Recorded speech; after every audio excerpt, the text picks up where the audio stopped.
So what I wanted to talk to you about today is really the way that the whole border thing is happening right now with President-elect Trump now going on saying about his mass deportations, the campaign promise that he's trying to fulfill. Yesterday, Tom Homan said on Dr. Phil that he is accepting the GLO, the General Land Office's offer of 1,400 acres to build a detention facility down in Starr County. Is there precedent for that? Is that something that has happened before when in terms of detention facilities for mass deportations? It sounds much more like a political theater than anything else because the mass deportation centers are going to be, or they will be around where people live. And even though there's population that might be without documents near the border, near Starr County, the vast majority don't live there. Number two, uh, recently elected Mexican president has said that she's not going to accept returnees that are not Mexican, right? So the only people that we would be sending to Mexico from the southern border would be Mexicans. And uh, for them, the extradition process is different. Or once they come into contact with ICE or another security apparatus from the government, they Mexicans have a different status within the legal procedure of how to apply for these different things that migrants do when they arrive. And so putting a migrant detention center on the border is not feasible, not realistic, not something that would help the process. And I want for you to understand this, right? Like that the issue is not that we don't do it this way, is that the problem or the situation, the issue is that the population is dispersed around the US, not just on the border. And they're not going to go to Mexico. They're going to be going back to their home country. And so you don't need to put them at the border. You need to put them near an airport. Yeah, that's what he was saying. In part of his comments was like it'll be almost a holding facility because if there's a flight to Venezuela in 2 days, then they have to stay there for 2 days until they catch that flight or flight to Asia or whatever. So it'd be seems like unrealistic to have 50,000 people or however many people sitting in Starr County when there's no international airports there. Exactly.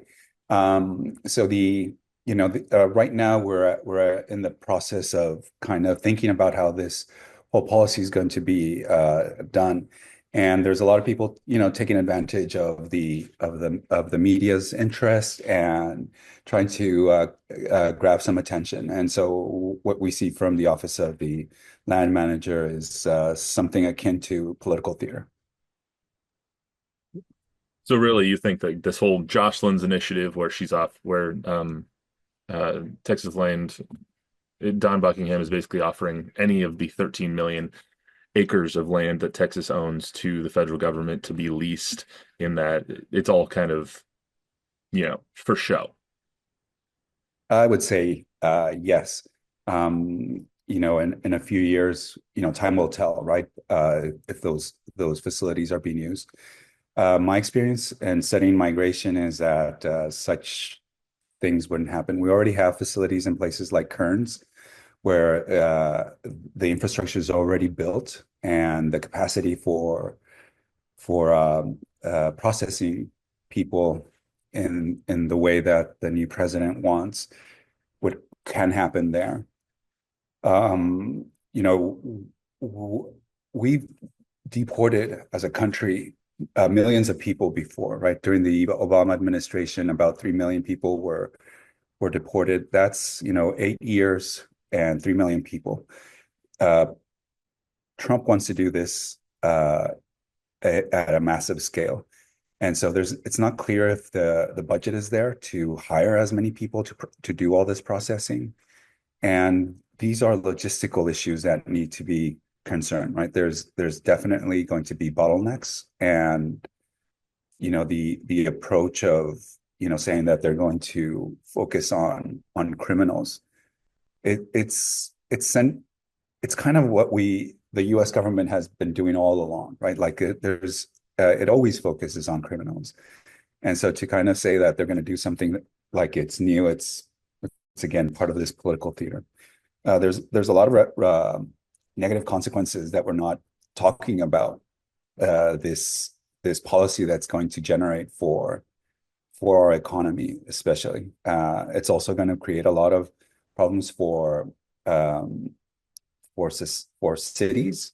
Along these 11 million plus undocumented people, there's about 5 million children uh, that are US citizens.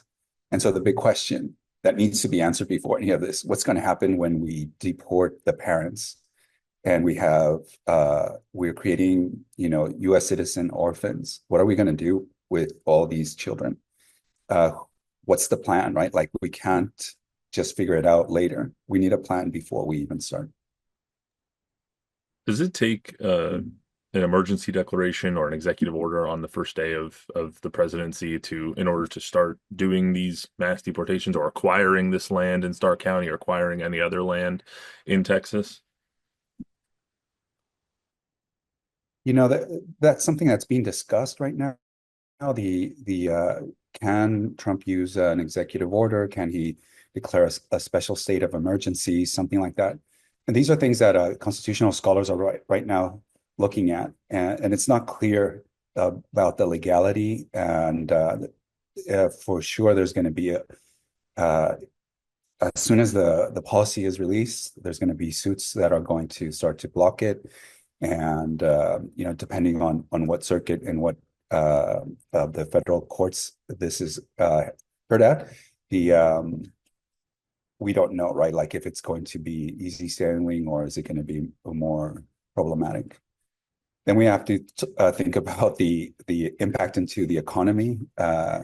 We have an agricultural sector. We have an economy that for years, for decades, has used immigrant undocumented labor. If it's not on the books, but it's still been used, right? Like the the immigrants that are here are working.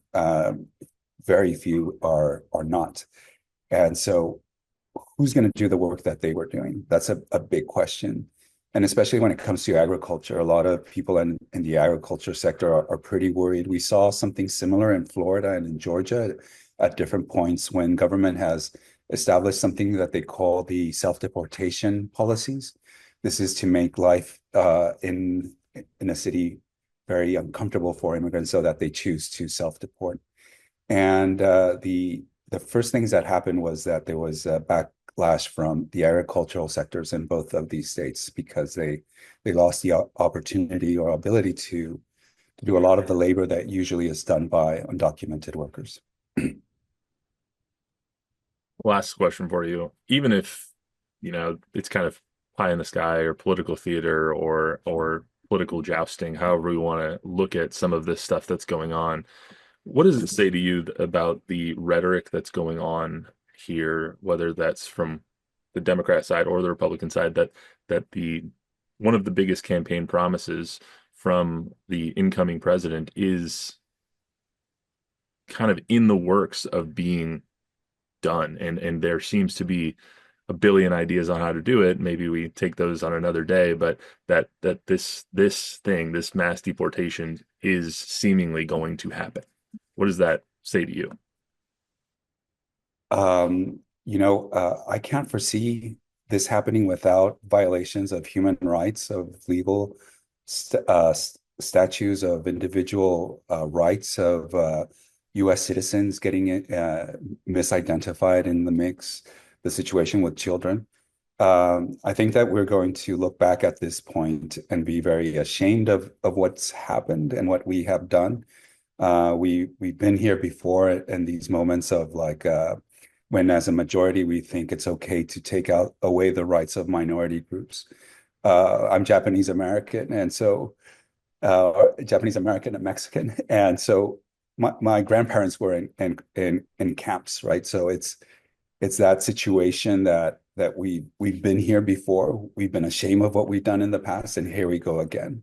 And our inability to learn from history, to be able to be the best America that we can be is disappointing from my perspective. Well, Professor, I think that's all the questions I have for you. Is there anything else you'd like to add? Should I say that I'm also an immigrant, just for full If you disclosure? want to. Full disclosure, I'm also an immigrant. And it's, a lot of us here we feel that we're contributing to society, we've, we've fit in, we speak the language, we practice the culture. And so there's a lot of good people in this mix, a lot of people doing good work here in the US. And the issue is more about getting the documentation that we need for the people that our country, our economy, our society needs. And that would be the best outcome of this. If we want to get rid of undocumented people, let's give them documents. That would be a really easy solution, and we know how to do it.